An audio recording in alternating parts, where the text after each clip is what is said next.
આગળ સમાચારમાં વાત કરીએ તો રાજકોટમાં કોંગ્રેસના પત્રકાર પરિષદ યોજવામાં આવી હતી। ઉમેદવારોએ પત્રકાર પરિષદ યોજી હતી। તો રાજકોટથી સમાચાર, રાજકોટમાં કોંગ્રેસના ઉમેદવારી પત્રકાર પરિષદ, રાજકોટમાં પરેશ ધાનાણીની પ્રેસ કોન્ફરન્સ।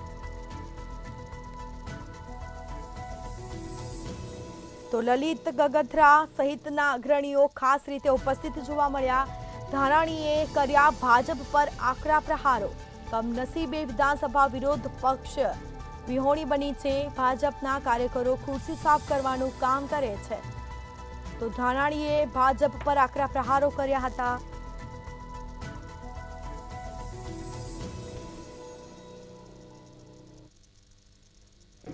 જંગલની જળ જંગલ અને જમીનનો અધિકાર હોય, વિવિધ અધિકારોથી લોકોના સશક્તિકરણનો પ્રયાસ કર્યો છે।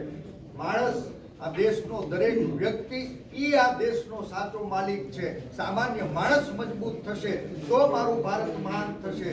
ભારતીય જનતા પાર્ટી સીધી કે આડકતરી રીતે સામાન્ય માણસને કોઈને કોઈ રીતે મજબૂરીવશ સરકારી કચેરીએ જવું પડે અને સરકાર ચલાવનારા લોકોને જંગલ સંવિધાનને બચાવવાની છે, સંવિધાનના અધિકારોની યાત્રાને આગળ ધપાવવાની છે। કોંગ્રેસ પક્ષે ભૂતકાળમાં પણ સામાન્ય માણસના સશક્તિકરણ માટે રાઇટ ટુ ઇન્ફોર્મેશન હોય, માહિતીનો અધિકાર હોય।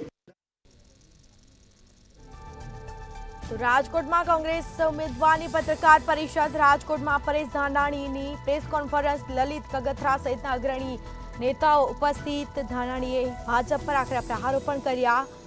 આજે ભાજપમાં આવી સ્થિતિ પેદા થઈ છે। આજે ગુજરાતમાં મંદીની મોકણ છે।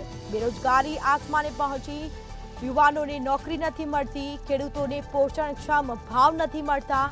પરેશ ધાનાણીએ ખેડૂતોનો મુદ્દો ઉઠાવ્યો। ગુજરાત ડ્રગનું ગેટવે બન્યું છે। તો ધાનાણીએ કર્યા ભાજપ પર આકરા પ્રહારો।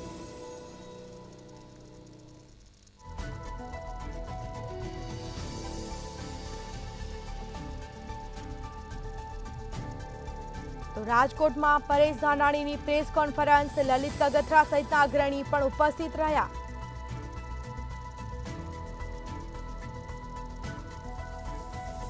તો કમનસીબે વિધાનસભા વિરોધ પક્ષ વિહોણી બની છે।